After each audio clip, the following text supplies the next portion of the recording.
خواب میں خون دیکھنا کسی خوشخبری کی علامت ہے یا کسی بڑے حادثے کا پیش خیمہ؟ اسلامی تعلیمات کے مطابق اس خواب کی حقیقی اور سچی تعبیر معلوم کرتے ہیں۔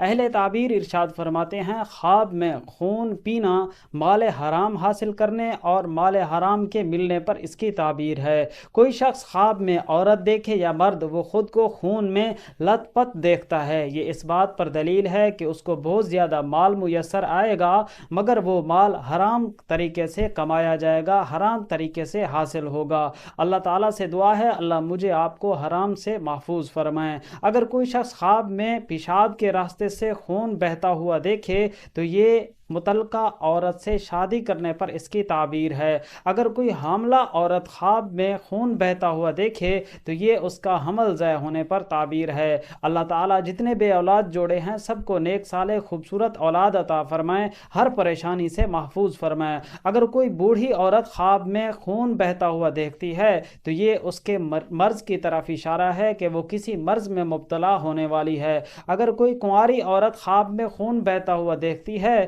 تو یہ اس کے جلد شادی ہو جانے پر تعبیر ہے۔ اگر کوئی شخص خواب میں دیکھتا ہے کہ اس کا خون بہہ رہا ہے تو یہ اس بات پر دلیل ہے کہ وہ بہت زیادہ مال خرچ کرے گا اور اس کو رشتہ داروں سے، عزیزوں سے بہت کم نفع حاصل ہوگا۔ اگر کوئی شخص خواب میں یہ دیکھتا ہے کہ وہ خون کی وادی میں ہے تو یہ بہت مصیبت میں مبتلا ہونے پر اس کی تعبیر ہے۔ اگر کوئی شخص خواب میں یہ دیکھتا ہے کہ اس کی قمیص پر کہیں پہ خون لگا ہوا ہے، خون کے دھبے لگے ہوئے ہیں، مگر اس کو معلوم نہیں تھا تو یہ اس بات پر دلیل ہے کہ اس پر کسی ایسی چیز کا امر واجب ہوگا جس کا اس کو ادراک نہیں ہوگا، اس کو پہچان نہیں ہوگی۔ اہل تعبیر لکھتے ہیں، خواب میں انسان کا خون پیتے ہوئے خود کو دیکھنا نفع پانے یا کسی مصیبت یا کسی بیماری سے نجات حاصل ہونے پر اس کی تعبیر ہے۔ اللہ سے دعا ہے اللہ میری آپ کی ہر پریشانی سے حفاظت فرمائے۔ آپ نے کوئی نہ کوئی خواب ضرور دیکھا ہوگا۔